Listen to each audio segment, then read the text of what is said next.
Let me explain to you why circumstances don't matter. No matter what the circumstance is, no matter what you're manifesting. Saddle up.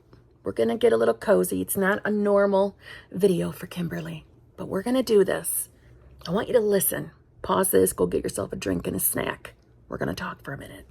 The home of the Supreme Self is the absolute, the void. Then after a long time, this self sitting in the cold, dark void gets bored and wants to do something. Being creative, he wants to play. Since there is no work to be done out there, he does not need to earn a living. He finds no company and therefore starts playing with himself. He decides to play hide and seek because it's an easy game to play. He quickly manifests a blanket made of ego stuff. In the absolute, everything is possible. Then he separates a part of himself and covers it with the blanket of ego and goes, boo. Well, this is a very interesting and delightful game. So he gets another blanket of ignorance of self and wraps it around the previous blanket. This looks like fun, he thinks, and adds a blanket of intellect and emotion, more ignorance, and a thick physical blanket. Soon the part that is all wrapped up in ignorance and ego stops recognizing the original self. He is so involved in the goings on inside his cocoon of blankets that he completely ignores and forgets his playful part. He is now down to the physical level of consciousness, the so-called physical reality. Unaware of himself, he is like the king, so the tale goes, who put on rags and went out among the people to find out what real life is all about. Unfortunately, the king became so involved in real life, he forgot about being a king. It seems that it took quite a few traumas to remind him of his real status. And so it goes with us. We are so deeply immersed in this rat race of ours that we have all but forgotten our real status. But the self in the void has not. He is still playing. Now and then he will lift the blankets and say, hi there. But most of the time we are too busy to notice him. However, he won't let go and we will get another stimulus and another until we start responding. The self will be pleased. He will continue to stimulate us. Suddenly, we develop strange feelings of inadequacy. Something is missing from our life. Is this 9-to-5 job really all I want to do with my life? Isn't there something more to it? And so we start searching.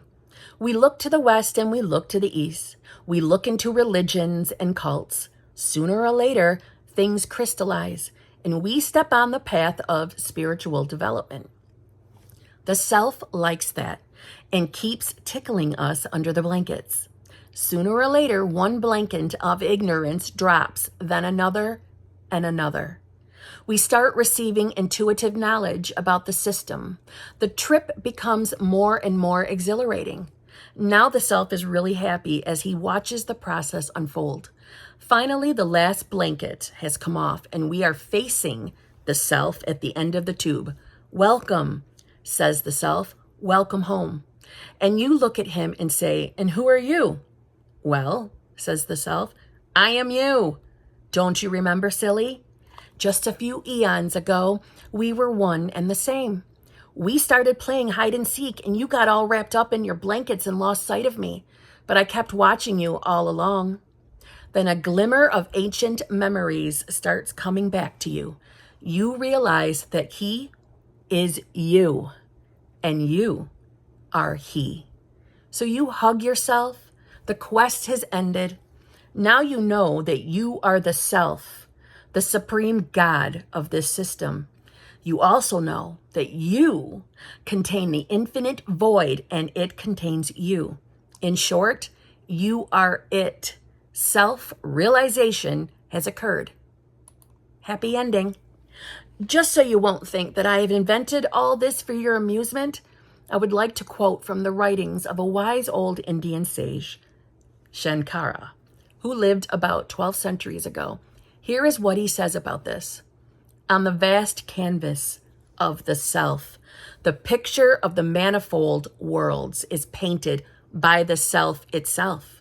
And that supreme self, seeing but itself, enjoys great delight. The end and the beginning. That was from Hbic Bentov. Not sure if I said his first name right. I just read you, spoiler alert, the ending of his book. I just read that to you to show you that you are pure, unadulterated consciousness. You are God or universe or higher power or source energy. That's who you really are.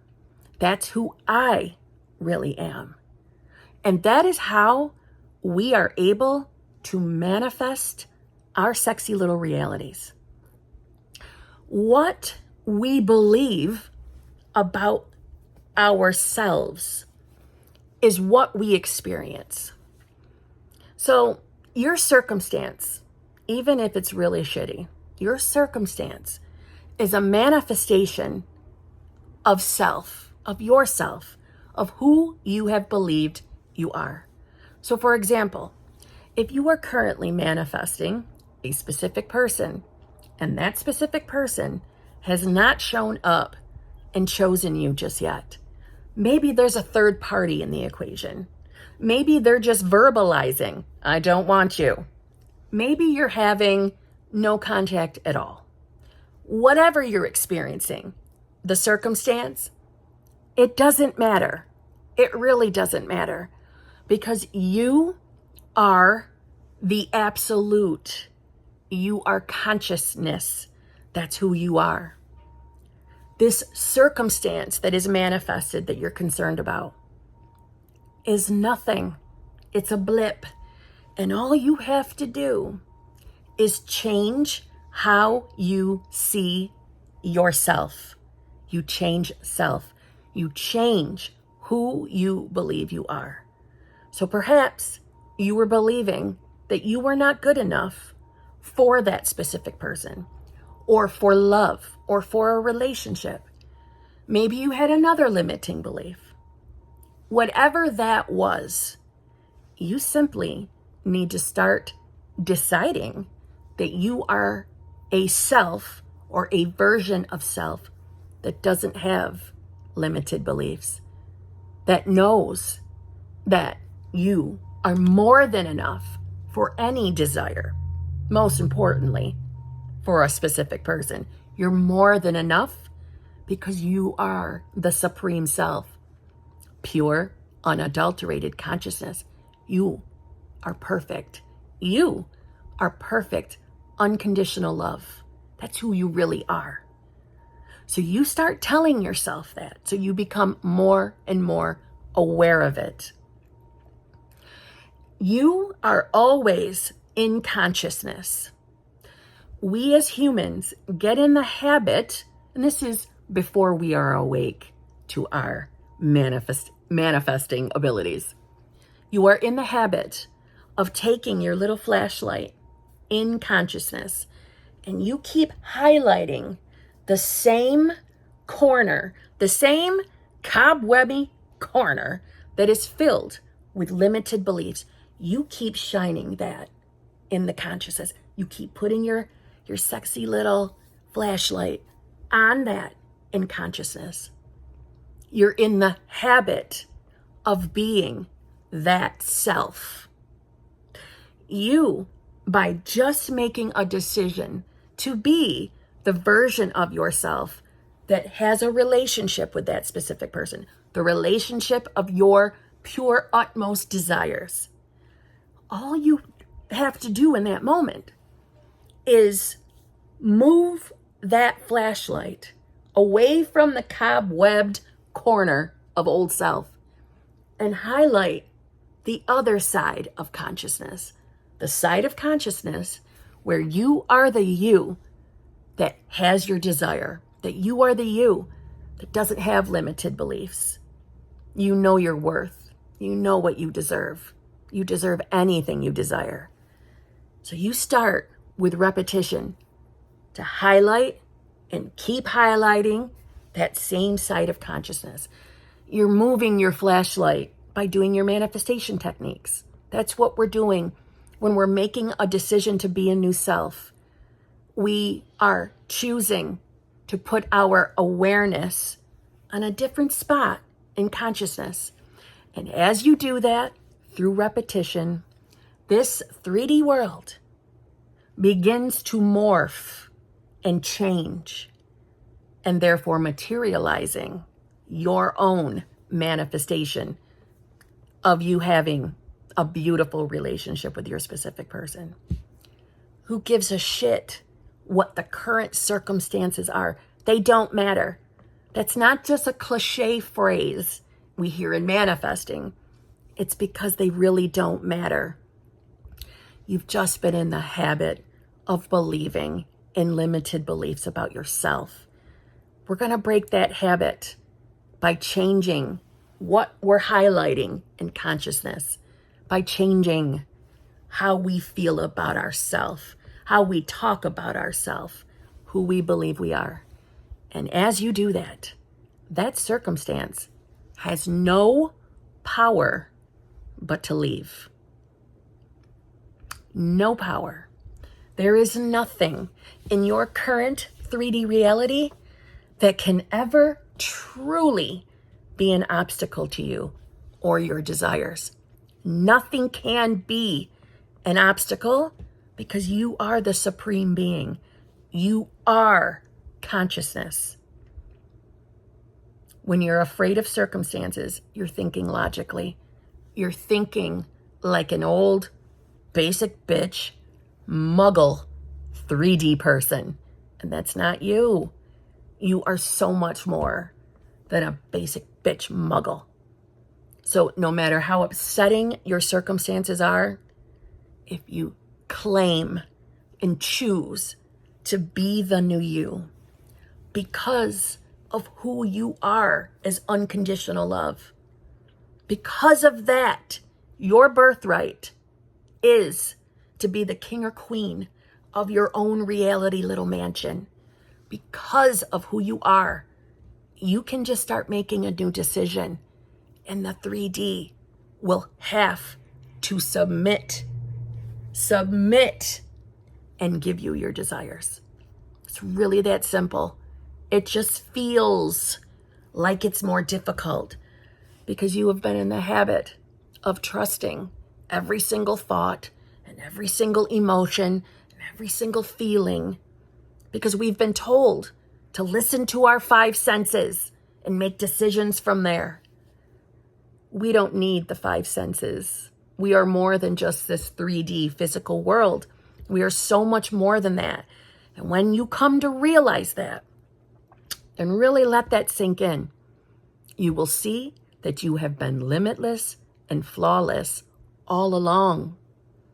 You've just believed in these layers of ignorance, believing that your ego can limit you, that can get in the way of your manifestation. Your ego says scary things to you. We've been told the ego does it to keep us safe.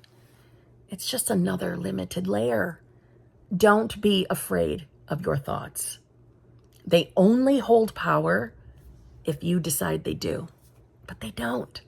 They are just vehicles or portals to other versions of self, or another way of looking at it as other realities, other timelines, other time tracks. You're not stuck. This circumstance is not in cement, and it can change and go away just like that. So start choosing you, choosing to be the you that has any desire of your choice. And it is choice. So on that note, a little bit of a different video. I've been just on a zhuzh, and I wanted to share that, and I hope I've kimmed it down for you. Who you are is pure, unadulterated consciousness, racked with layer after layer after layer after layer of ignorance layers of ignorance to keep you from realizing that you are consciousness. You are the absolute. You are God. You are higher power. You are source energy. And I know if you're hearing this message for the first time, that sounds pretty blasphemous, but it's not. It feels blasphemous from the conditioning we've all received from our various different religions. So on that note, I hope that makes you feel a little something in don't be afraid of those circumstances. You're not stuck with them. And on that note, back to regular types of videos tomorrow.